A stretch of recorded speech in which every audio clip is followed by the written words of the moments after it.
Hello, ladies and gentlemen, boys and girls, ghouls, goblins and gargoyles and giggling dwarves. Actually, the Giggling Dwarf would be a great name for a pub, wouldn't it? But enough of my prattling. Welcome to another exciting episode of narrative gaming for the Mantic Universe podcast. You'll notice that I'm on my own today. Just me. That's right, Danny Graves, Captain Flash himself, is on the case with something a little bit different. So we've chatted in previous podcasts about different types of gamer and also how to make your games more narrative. But however, we can chat all we want, but today it is time for action. So I have left the safety of the MUP studio and I'm braving the most wretched hive of scum and villainy imaginable. That's right, I'm in High Wycombe. Now, High Wycombe is famed across England for being slightly north of the M40, but it is also home for some of the best competitive gamers in the country, and they're currently lurking at the Magic and Mayhem tournament, which is being run at the brilliant Tabletop Republic gaming shop. So I've decided I'm going to brave this nest of vipers and see how competitive gaming can add in some narrative fun. So, in previous episodes, we've followed Walt and his lovely Scar Orc army and the narrative background he wrote for that, but not all of us have the time or energy for such a bold undertaking. So, instead of writing my own, I'm going to blatantly steal it from somebody else. I've just finished the fantastic book Pride of the King by Ben Stoddard, and books, movies, even a little bit of snippet of background, they can provide oodles of inspiration for armies, themes and narrative games. So I read The Ascent of the Goblin King by Rob Berman and thought of a Goblin Ambush army. Well, it didn't seem that silly after all. And after reading Broken Alliance, I went and got myself a Halfling army. So that's for the future, but right now we're into the tournament. And as everybody knows, I am the greatest free dwarf player in the world. So I've been waiting for this book to come out for a long time, and it really didn't disappoint. In fact, I enjoyed it so much that for the first time ever, I'm actually taking a regular dwarf army. So, bleh! I know, but don't get me wrong, I still think Imperial Dwarves are snot-licking vomit slurpers, and Pride of the King even proves that in writing. However, Garrick Heavyhand is a total badass, and so much of an outcast rebel, he's practically a free dwarf anyway, so I can keep my morals and my anti-imperial bigotry intact. So, rather than paint a new army, I've got my free dwarves, and I've added in a couple of battle drillers.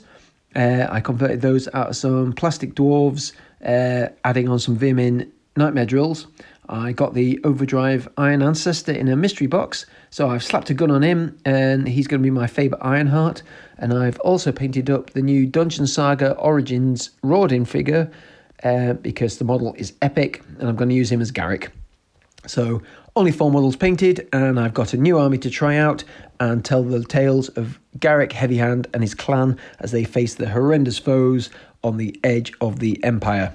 So, as for the list itself, I was listening to Walt's adventures at Clash of Kings Australia, and I saw that Jeff Traish had won the tournament with a sort of similar list, so I'm going to blatantly steal that too. Maximum effort? Not really. It's minimum effort, isn't it? Minimum effort, maximum fun. So now Magic and Mayhem is a special tournament in that it has a way of determining what magic items you can take, and there are several other TOs here in attendance who have done fun and fanciful things to add narrative elements to their events too. So join me, dear listener, as the narrative gets competitive. Michael Smith, who is one of the Smith clan. He's one of the best competitive gamers in the country, and last year you came in second at Masters? Yes, only second. And looking at your list today with the 3 Decimator Hordes, I can only describe it as angry middle child list. So Michael runs the Warfare tournament in Farnborough every November with his 2 brothers. So would you like to tell me some of the narrative aspects that you put on your awesome terrain tables? Yep, thanks for having me, Danny. So Warfare, we've got pieces of unique terrain on each table. So my brothers and I have put a lot of love and effort into our terrain to make it what I believe is the best looking terrain on the UK tournament scene. This is true. And every table has a piece of different terrain that has a special rule that can affect the game. So that generals, when they come to the table, they're always faced with a unique and hopefully exciting challenge on how it will affect their army on the tabletop. So some of these rules, they're similar to Happy's Rift, so we've taken some of the terrain from that and twiddled it a bit to bring it in line with the right height for blocking terrain.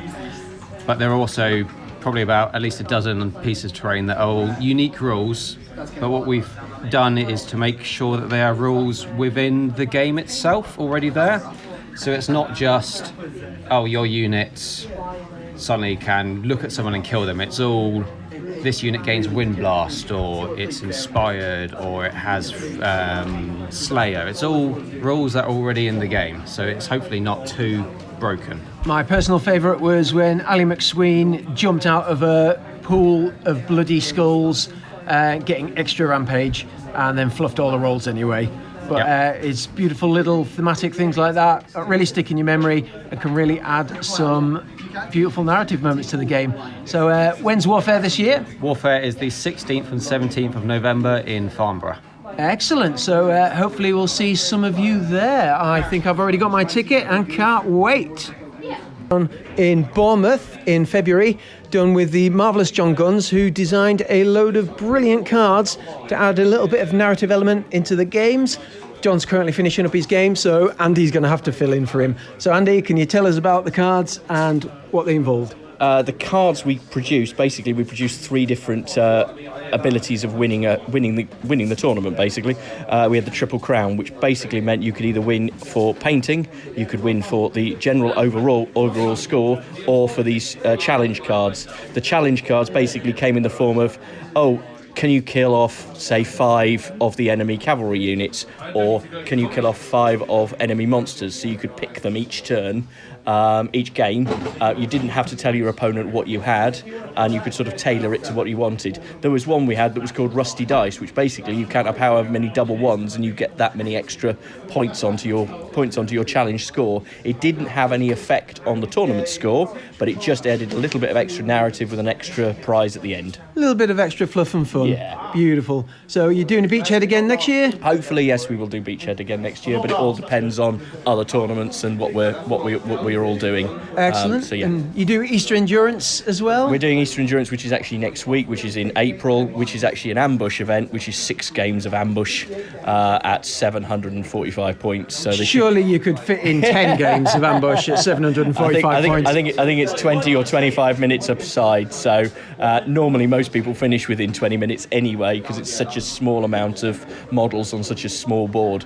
Fast, fun, and beautiful. Yes. Cheers, Andy, and hopefully see you at Beachhead next year. Cheers, thank you. Now, at the Magic and Mayhem tournament organiser himself, Rob Phipps. So tell me, Rob, how magic-y is it, and how much mayhem has there been?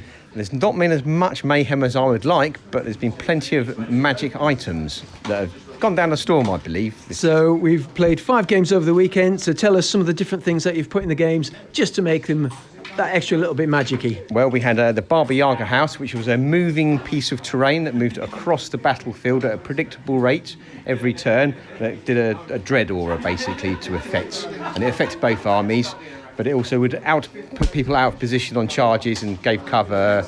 And it was just a little model that I printed a load of and painted. I brought my own that had a hobbit on it, so it was Baba Yogurt instead of Baba Yaga. Indeed, I could have painted one less.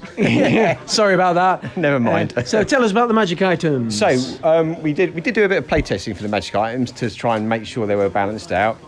We ended up with 14 items in total, each trying to be a bit more unique than some of the items in the book. Some were sort of similar, like the Barbarian's Longsword, which was a combination of the Mace of Crushing and the Sword of Striking. Other items were like rules, like we had the Radiance of Life item. And the Orb of Light, giving one unit the ability to ignore stealthy, helped me take out a Void Lurker on turn 1, which was beautiful. And tell us about the Wheel of extra fun. The Wheel of Wacky, yes. So it's a 14-segment spinning wheel with the amount of magic item allowance that you can add to your army, which is rolled randomly each turn. And that will also allow for you to take some of the extra magic items that we had created, which were sort of segmented to be chosen between each player. And each item in the deck had a counter item to it. So we made sure that you could take something to counter it. Like you had the Radiance of Life, there was a Cloak of Death item. There was the Defense 6 against shooting attacks, but it did strip things like Pathfinder and Strider and Thunderous Charge. But then I put in one item that nobody chose was the Scroll, which was a one-use only, any library spell, level 2 casting, but you could choose it when you cast it, so it was very versatile, but nobody sort of saw that as the counter to the Torcida with Alchemist's Curse, for example. So you're like, that's how I get it. I had because of the points difference, you basically do your army list, but leave an allowance for points for magic items, and then add whatever's on the wheel to that. So on one game, I had the chance to take 105 points of magic items. Another game, I only got 55 points worth of magic items. And then we had to bid each of them. So that really affected some of the games. Having the crystal pendant on my Brock Riders severely screwed Todd over, but his Hammer of Measure Force did the same for me. So had some brilliant moments during the game. Yeah. What else have you seen? Well, also the tactical choosing of the items as well. So, for example, John Quayle often chose fire oil because he had lots of mummies, so he didn't want his opponent to have it. So he was denying that ability for his opponent, so you can't double up on the magic item on the same table. Well, this podcast is all about adding narrative into competitive, and as John is one of the most competitive gamers in the country, that seems like exactly the type of thing that he would do to his opponent. Yes, and it's only a 5-point item. 5 points, and he gets the glee of putting the other person in their place. Shame on you, John. Yeah, although he didn't get to do that on his last game. Oh, what a shame. Anyway, thank you, Rob. I believe we've got stuff to get on with, so I'll let you get back to teeing and owing. Cheers. And finally, I'm here with Mark Cunningham, who is responsible for all this mess in the Southeast. I believe it must have been about 6-7 years ago I attended the Carnage in Guildford, Slaughter in the Southeast in Guildford, which was my second Kings of War tournament, and it pretty much got me hooked. I played you there, I believe, and his Shroud of the Reaper tournaments have basically, everybody who went to them thought, this is brilliant, I want to do my own. And now the southeast of England is the hotbed for tournaments in the entire world. So Mark, give yourself a round of applause. Oh yeah, and it's brilliant, and we've got to a point where we're almost at saturation point where we're fighting for each other for weekends. It's a pain in the backside, but it's a good position to be in. Yeah, oh yeah, and almost in a position that most of the top leading players are from the southeast now, because we've got most of the practice. Yep. And no, it's great. You've got different styles of tournament already in the southeast, let alone the rest of the UK. So I was speaking to the other TOs and what exciting little things they do to change the games, make it a little bit different, a little bit more fun, a little bit more narrative.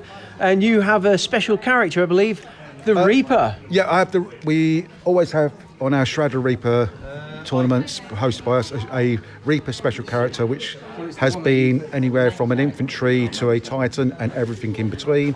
The current one coming up, it will be May, which will be Darth Reaper because it's Star Wars Day. May the 4th be with you. That's it. And Christmas, we have a Christmas themed one with Santa's chariot, and it's always trying to push a little bit of boundaries on that, but not breaking the game, and it's the fun award, because in one respect that's the biggest prize. Fun is the most important thing. Yeah. So what other tournaments have you got coming up? We've got the May Shroud of Reaper, A New Hope, of course. We've got LGT, we're hosting in there, so we've got Ambush and a normal 2,300 point game. And then coming up later in Christmas, we've got Sleigh Bells Ring, I think 2 or 3. I can't remember which number we got to now. Beautiful. And you are also responsible for the Kings of War Masters website, I believe. So we update that along with Steve, George, and Janice. Keep that up to date, put in the new events and update the results on it, which can be quite tiresome and can be quite awkward. But and also between the committee, we run the Masters event. You do, having spoken to you and Jan and stuff, the amount of work you guys put in behind the scenes is obscene. And I think I speak for everyone, like, cheers. No, we try to be swans or ducklings, so our legs are flapping everywhere, but no one sees us doing all of that. Sometimes we dive down a bit, but most of the times we're trying to gracefully glide like a swan or a duck. No, you do a fantastic job, and thanks for speaking to us. No problem, thanks very much. If you're interested in any of the Shroud of the Reaper events, any of the other events that the guys have talked about today, go on the Kings of War Masters website. There's a Facebook page for it as well. Have a look at the events and come on down. Most of the events will have a event pack up on there, so you can see any narrative extra fun stuff, and we're good to go. There you have it. I'm back in the studio. And as we discussed with Walt, there are different types of gamers who get enjoyment from different aspects of the game, but I like to think it's more of a sliding scale and you can have some fun anywhere on that scale. So I like super competitive as well as wholly narrative, and this weekend just goes to show you can have a bit of both. Well, the clean rule set of Kings of War, it often makes people think it's great for competition, and it is, but it also means there's huge scope for adding and adapting things without making it massively unbalanced. So as we saw talking to the TOs, they all have different ideas on how to add in things that could make the game a bit more fun and narrative, but that also adds some extra tactical challenges for the competitive gamers too. So there are no hard rules to your imagination, but even adding in a little bit can create some Hollywood moments, and you'll remember them forever. And let's face it, scones are delightful, but we'd all rather have them with big dollops of cream and jam on. Right, at this point I'm guessing you're wondering, well, how did I do? And Garrick proved to be the hero he absolutely is. So game one was against Todd, and it was quite intense, and the magic items played a massive part in that. He had a Kingdoms of Men army, and I whittled it down with my shooting. My throwing dogs taking apart his Tormentor allies, because Todd has to rely on Night Stalker allies, and my Brox exploding with a crystal pendant annihilated the other unit. And unfortunately, his Hammer of Measured Force on his Foot Guard horde killed Garrick, overran into my Iron Guard, and then killed them too. The Brewer Sharpness on the Butcher allies was also especially nasty, and in the end, it was a surprising draw. And game two was against Max, and we pretty much spent the entire game giggling, because Max is a giggler, and I spend all my time trying to make him giggle. So he had a flying, shooty Northern Alliance list, and a similar one had utterly decimated my halflings last time we played. So this time I was ready, and I waited one flank, killed enough that my regiments could march over into his control zones, the ordered march coming in beautifully there, while Garrick and some boys held the centre. He spent a couple of rounds shooting my Iron Guard, who just sat there laughing at his attempts. So unfortunately, they ran into an equally solid wall of Ice Naiads and slowly got flank charged. And in the end, it was another draw, 2 in a row. It's never happened to me before. So everything to play for. Game 3 was against another old nemesis in the shape of John Guns and his Abyssal Dwarves. It was a cagey game, trying to outmaneuver each other around a central forest.